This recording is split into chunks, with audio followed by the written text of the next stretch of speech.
특별히 우리 그리스도의 이 땅에서의 사역을 간단하게 바로 그분은 바로 이 성전을 깨끗이 하는 사역을 하셨다. 또 주된 사역 중에 또 하나는 바로 그분은 아버지를, 하나님을 살아내신 분입니다. 그래서 우리 주님의 주된 사역이 바로 하나님을 표현하고 나타나는 그런 삶이셨다. 그래서 아버지와 함께 같이 일하셨다, 이런 표현. 그분은 나의 말을 한 게 아니라 아버지의 말을 했다고 늘 말하고 아버지의 뜻을 행하러 왔다, 그렇게 표현하고 결국 나를 본 자는 아버지를 보았다. 그분은 또 하나님 아버지를 표현했고 어제 마지막 부분에 바로 그분은 아버지를 우리에게 계시해 주셨다. 구약에서 주로 하나님의 이름은 알다시피 엘로심, 전능하신, 이런 뜻입니다. 그러니까 태초에 하나님이 천지를 창조할 때 그 하나님이라는 단어가 엘로심인데 전능하신 하나님. 또 이제 사람과의 관계에서는 항상 야훼, 여호와를 붙입니다. 여호와 하나님께서 아브라함에게 나타나서 사람과의 관계, 창조할 때는 엘로심이라는 단어를 쓰지만 보통 바로 사람과의 관계를 하나님이 연결할 때는 항상 야훼, 여호와, 이런 이름을 우리에게 보여주는데, 특별히 우리 주님은 이제 하나님을 아버지라고 우리에게 말씀하셨습니다. 어제 마태복음 11장 27절에 내 아버지께서 모든 것을 내게 주셨으니 아버지 외에는 아들을 아는 자가 없고 아들과 또 아들의 소원대로 계시를 받은 자 외에는 아버지를 아는 자가 없다. 그러니까 우리 주님뿐만 아니라 주님에 의해서 계시받은 자들만이 하나님을 아버지로 알 수 있다. 사실 아버지의 관계는 다른 것이 아니라 전능하다, 이런 개념보다는 바로 그분이 우리에게 뭘 줬어요? 생명을 주셨다. 생명적인 관점에서 우리는 하나님을 아버지라고. 사실 아버지가 되는 것은 우리가 가르침을 받아서 되는 게 아니라 그분의 생명을 분배받아야지만 될 수 있다. 그래서 우리 하나님은 바로 우리의 아버지다, 이렇게 말씀하고, 요한복음 17장 6절에 주님은 이 마지막 기도할 때 이렇게 했습니다. 세상 중에서 내게 주신 사람들에게 내가 아버지의 이름을 나타내었나이다. 그들은 아버지의 것이었는데 내게 주셨으며 그들은 아버지의 말씀을 지켰나이다. 여기 보니까 내게 주신 사람들에게 내가 아버지의 이름을 나타냈다. 그러니까 주님의 또 하나의 사역은 바로 우리에게 하나님을 아버지로 계시하고 그분의 생명을 우리에게 주는 것이었다, 이렇게 말씀을 드릴 수 있습니다. 그리고 나서 이제 세 번째 중요한 그분의 사역 중에 하나는 그분은 마귀의 일을 멸하시는 일이에요. 마귀의 일을 멸하셨다. 우리가 요한일서 3장 8절에 죄를 짓는 자는 마귀에게 속하나니 마귀는 처음부터 범죄함이라. 하나님의 아들이 나타나신 것은 마귀의 일을 멸하려 하십니다. 마귀의 주된 일은 바로 오늘 앞에도 죄를 짓는 자는 마귀에게 속한다. 우리는 외적으로 많은 죄들을 짓고 삽니다. 그러나 또 우리는 육신 안에 죄라는 본성도 갖고 있어요. 그래서 보통 그것을 원죄, 자범죄 이런 표현도 하지만 바로 우리 육신 안에는 죄라는 본성이 있고 또 그 결과 자연스럽게 우리는 바로 죄의 열매를 가지게 되는 거예요. 바로 이것은 바로 이 우주의 가장 큰 비극이고 큰 문제죠. 그래서 하나님의 아들이 이 땅에 오신 것은 바로 우리의 모든 마귀에 속한 죄의 일들을 끝내기 위한 것이다. 그래서 그분의 십자가의 죽으심은 한편적으로 피 흘림을 통해서 우리의 모든 범죄한 죄를 다 씻겨주는 것이고, 또 그분의 육체가 십자가에서 못 박혀 죽음으로 말미암아 이 육신 안에 있는, 거의 우리 주님은 인류를 대표하니까 그 우리 육신 안에 있는 죄의 본성도 끝내는 겁니다. 십자가의 죽음은 두 가지의 사건, 보혈로 우리의 모든 범죄한 죄들이 씻겨지는 것이고, 또 육체 안에 숨겨져 있던 사단의 생명, 죄의 생명이 십자가에서 못 박힘으로 끝나는 것이다. 그래서 그분은 바로 마귀를 멸하러 오신 줄 믿습니다. 거기에 대해서 히브리서 2장 14절에 말씀합니다. 자녀들은 혈과 육에 속하였음에 그도 또한 같은 모양으로 혈과 육을 함께 진심은 죽음을 통하여 죽음의 세력을 잡은 자 곧 마귀를 멸하시며. 그래서 이미 주님의 십자가의 죽음을 통하여 마귀가 이미 심판을 받았습니다. 근데 그 형이 집행되지는 않았죠. 그 기간 동안에 마귀가 우리 가운데 역사하지만 그의 머리는 깨어졌고 그의 모든 권세도 이미 빼앗겼습니다. 다만 그는 우리에게 속이죠, 속여. 그래서 형은 이미 심판을 받았어요. 우리도 사실 이게 법원에서 어떤 형을 심판을 받게 되고 또 기간이 이렇게 구속됐다며 어느 때 그 형이 집행되는 그런 가냐. 집행은 뭐예요? 영원한 불못으로 던져지는 거죠.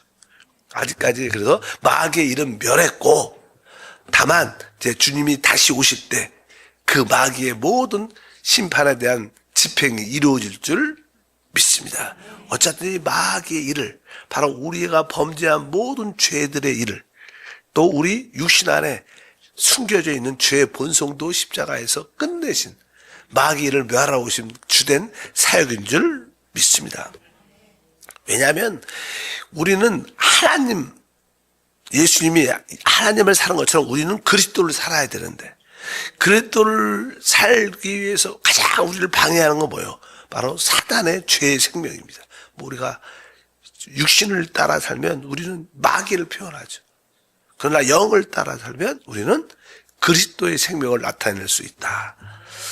자, 그리고 이제 그분의 사역은 이제 마지막 때 이 세상 끝에 어떤 일이 일어날 것을 우리에게 가르쳐 주셨어요. 예언하셨어요. 예언. 워낙 중요한 이야기죠. 우리가 또 마지막 시대에 살고 있으니까 요즘에 또 뉴스를 보면 그냥 중동 전쟁이 또 시리아, 우리가 잘 아는 시리아까지 막 전쟁이 확산돼서 쉽지 않은 상황. 점점점 중동의 불이 화약고가 크게 불타고 있는데 이것은 뭐예요? 다 이게 마지막을 준비하는 과정인 줄 믿습니다. 지금까지 그렇게 심각하지 않았는데 점점 그 전쟁이 심각해지는 그런 모습을 많이 느끼게 됩니다. 마태복음 24장 3절에 제자들이 와서 예수님께 물어보죠. 마지막 때는 어떤 일들이 일어나고 어떤 증거가 어떤 표적이 있을까요? 물어봅니다. 한번 3절 보니까 예수께서 감람산 위에 앉으셨을 때 제자들이 조용히 와서 이르되 우리에게 이르소서 어떤 때에 이런 일이 있겠사오며 또 주의 임하신가 세상 끝에는 무슨 징조가 있사오리까. 이제 어느 때 이런 일이 있겠습니까? 또 어느 때 사실 주님이 이제 마지막 사역을 하시고 이제 유대인들 종교 지도자들이 예수를 버리니까 예수님도 드디어 그 성 예루살렘을 버리고 떠납니다. 다시 안 가요. 그곳을 떠나는데 떠날 때 다시 한번 이렇게 성전을 쫙 봐. 이게 곧 이 성전이 돌 위에 돌 하나도 남지 않을 것이다. 완전히 멸망할 것이다. 이런 이야기를 주님이 하셨어요. 쟤네들이 충격을 받아갖고 물어보는 거예요. 언제 이런 일이 있겠습니까? 그리고 말고 주님의 임하신가 세상 끝에는 무슨 징조가 있을까? 그래서 이제 주님께서 여기에 대한 답을 주시는 거예요. 이건 우리 주님이 직접 주셨기 때문에 우리에게 되게 중요한 이런 마지막 시대에 이런 말씀 몇 번 좀 읽을 필요가 있다. 여기에서는 우리 주님께서 세 가지로 답을 하시죠. 첫 번째, 이스라엘 백성들, 유대인들에게 주시는 말씀. 두 번째는 우리 교회에게 주시는 말씀. 세 번째는 또 이렇게 믿지 않는 이방, 열국, 이방인들에게 주시는 말씀. 그냥 세 부류로 그냥 주님이 설명을 쭉 합니다. 그래서, 근데 이러한 마지막 때가 오기 위해서 가장 중요한 하나의 시그널 중에 하나 표적이 뭐냐면 바로 마태복음 24장 14절에 이렇게 말했습니다. 이 천국 복음이 모든 민족에게 증언되기 위하여 온 세상에 전파되리니 그제야 끝이 오리라. 그러니까 이 세상 끝이 오는 가장 중요한 내용 중에 하나는 천국 복음이 온 땅에 전해져야 된다. 보통 우리가 복음할 때 우리는 은혜의 복음 이렇게 많이 듣죠. 은혜의 복음.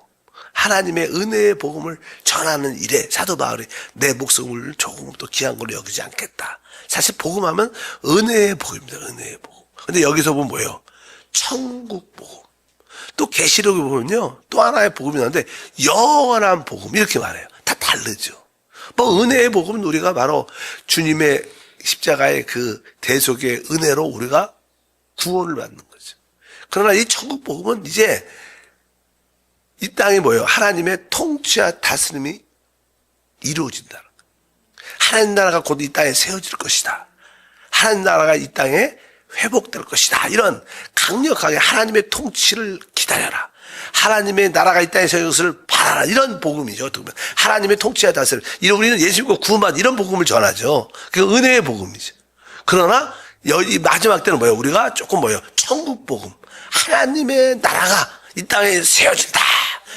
이런 복음을 전하는 게 마지막 시대의 사명입니다. 이제 은혜의 복음 시대는 많이 이제 지나 마지막 때는 천국 복음이 전해지고 대환란 때는 영원한 복음이 전해집니다. 영원한 복음은 내용이 뭐냐면 하나님을 두려워하라.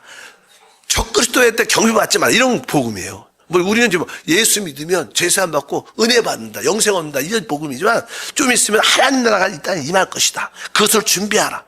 또 대환란 가운데는 이미 우리는 휴거됐으니까 우리는 휴거됐죠 이미. 그러니까 그들은 은혜로 구원을 잘 못 받죠.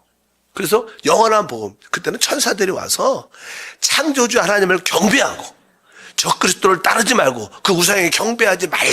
이런 복음이 막 날라지면서 전해질 것이다. 그래서 복음은 은혜의 복음, 천국 복음, 또 무슨 복음이요? 영원한 복음이 있다고 말씀합니다. 어차피 마지막 때 우리가 사는 이 시대에 천국 복음이 증거되고 우리 믿는 사람들 어떻게? 이기는 자들은 휴거가 되는 그런 은혜와 축복이 함께할 줄 믿습니다. 그래서 세 가지 이제 이스라엘은 어떻게 될 것인가 주님이 예언을 하시오. 특별히 마태복음 24장 15절과 16절 보니까 그러므로 너희가 선지자 다니엘이 말한 바 멸망에 가증한 것이 거룩한 곳에 선 것을 보거든 읽는 자는 깨달을진저 그때 유대에 있는 자들은 산으로 도망할지어다. 그러니까 이제 유대인들이 알아야 될 것은 마지막 때 적그리스도가 자기가 하나님이라고 그러면서 바로 그 성전에 자기 우상을 세우고 모든 자들로 경배하게 한다는 거예요. 그때 유대인들은 깨달은 거예요. 유대인들은 그들의 성전에 우상이 세워져서 그것을 경배할 때 바로 이스라엘이 멸망할 때고 그때 이스라엘이 구원받을 때다. 특별히 이스라엘 민족들에게 그렇게 다니엘이 예언한 멸망에 가증한 것이 쓴 것을 보거든 너희는 깨달아라. 이때가 마지막 때다. 주님이 다시 오실 때다. 그것을 분명히 깨달으라고 말씀을 믿습니다. 24장 31절에 말하죠. 그가 큰 나팔 소리와 함께 천사들을 보내리니 그들이 그의 택하신 자들을 하늘 이 끝에서 저 끝까지 사방에서 모으리라. 그래서 이제 마지막 때 주님이 이 땅에 오실 때 유대인들을 다 모든 곳에서 다 모을 거라. 이스라엘로 다 모아서 그들을 구원하여. 그러니까 흩어진 이스라엘 백성들을 다시 마지막 때 모을 곳이다. 이게 그럴 때 주님께서 지금도 뭐 이렇게 많은 유대인들은 많이 이스라엘로 직결하죠. 전쟁도 많이 가자하고 여러 가지. 또 레바논이 아니고 뭐 지금은 시리아하고 하고 있지만 전쟁할 때 많은 유대인들이 흩어져 있는 사람들이 나도 군인으로서 참석한다. 뭐 우리나라 사람들은 러시아 사람 전문의들 전쟁할 때 많이 도망가요. 근데 이 유대인들은 다 들어와 거꾸로. 참 특이한 나라고 또 이렇게 아주 나라에 대한 애착이 많은 나라가 워낙 2000년 동안 없었다가 나라가 생기니까 나라를 지켜야 되는 그 개념은 되게 강한 것 같아요. 어차피 많은 사람을 다 모아서 이것도 유대인들에게 우리가 옛날에 뭐 계시록이 이런 얘기 많이 해서 그런 빨리 지나가고 그다음에 두 번째는 교회에 대해서냐는 주님이 말씀하는데 이 교회 주님이 오실 때 대환란 끝에 교회는 어떻게 되는가 우리가 잘 알죠. 깨어 있어야 된다. 늘 그런 말 깨어 있고 주님에 대해서 충성스러움을 갖고 있어야 된다. 그래서 항상 깨어 예배하고 있어라. 그리고 아주 신실하고 충성스럽게 지혜롭게 준비하고 있어라. 주님은 우리에게 늘 말씀을 하십니다. 근데 주님이 이 교회 시대, 교회에게 하시는 말씀은 우리가 주님이 오실 때 노아의 시대하고 똑같다는 거예요. 많은 성도들은 취해 있다는 거, 세상에. 벼랑간에 온다는 거. 이 얘기가 우리가 24장 36절부터 읽어보니까, 그러나 그날과 그때는 아무도 모르나니 하늘의 천사들도 아들도 모르고 오직 아버지만 아시느니라. 노아의 때와 같이 인자의 임함도 그러하니라. 홍수 전에 노아의 방주에 들어가던 날까지 사람들이 먹고 마시고 장가들고 시집가고 있으며 홍수가 나서 그들을 다 멸하기까지 깨닫지 못하였으니 인자의 임함도 이와 같으리라. 교회에게 주신 말씀은 이제 주님이 오실 텐데 바로 그때는 노아 시대와 비슷할 것이다. 많은 사람들이 먹고 마시고 세상의 즐거움과 자기 사는 거에만 관심이 있다가 벼랑간에 오실 때 깨닫지 못한다는 거예요. 그래서 우리 교회에게 우리는 깨어 있어야 된다. 주님이 언제 올지 모른다. 뭐 오늘 오시면 오늘 오셔도 이상하지 않죠. 이 세상의 구조가. 그러니까 항상 우리가 깨어있는 그런 모습을 가져야 될 줄 믿습니다. 그래서 그때 특별히 그 뒤에 40장 41절에 그때 두 사람이 밭에 있음에 한 사람은 데려가고 한 사람은 버려둠을 당할 것이요 두 여자가 맷돌질을 하고 있음에 한 사람은 데려가고 한 사람은 버려둠을 당할 것이니라. 그러니까 여기서 깨어있는 자, 이기는 자들은, 준비된 자들은 어떻게? 휴거가 돼서. 이 교회 시대에 그런 일이 있을 거라는 거. 우리 이가 이 시대죠.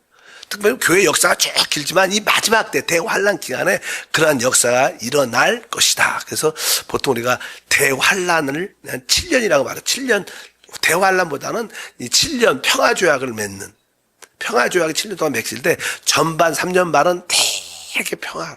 지금 우리 세상에서 진리 구조가 뭐냐면 평화입니다. 평화. 전쟁이 좀 종식됐으면 좋겠다. 가끔 전쟁을 중재하는 앞으로 지도자가, 세계적인 지도자 나타나서 전쟁을 다 종결하고 드디어 세계 평화가 이루어진다. 너무나 좋아하고. 유대한 지도자가 나타났다. 막 이런 일이 일어나니까 좋죠. 그럴 때 이제는 그 3년 반이 평화의 조각이 끝날 때 반쯤 됐을 때 그 지도자가 어떤 상처를 입고 뭐 테러를 당하든 죽게 됐는데 그가 기적같이 예수님처럼 살아나요. 그때 살아날 때 마귀의 영이 들어가죠. 그래서 적그리스도가 됩니다. 그때부터 사람이 눈빛이 달라져, 사람이 달라져 갖고. 그렇게 좋은 사람이 이제 내가 이 세상을 통치하려고 3년 반을 그가 최고의 수장이 돼서 이 세상을 통치하는 기간을 3년 반이라는데 그것을 그가 자기를 따르지 않는 자를 막 다 죽이니까 대환란이라고 말해요. 대환란. 그 대환란은 7년이 아니라 사실 후반 3년 반을 대환란. 그래서 아마 이긴 자들은 그 중간쯤에 휴거되지 않을까. 이런 생각을 우리가 많이 하죠. 왜? 대환란을 피하니까 이기는 자들은. 그러나 대부분 성도들은 다 그 대환란을 통과할 것이다. 거기서 신앙을 지키고 순교하고 믿음을 지켜하고 거기서 이기는 자가 될 것이다. 이렇게 말씀을 합니다. 하나님 아버지 감사합니다. 벌써 또 한 주가 지나갔습니다.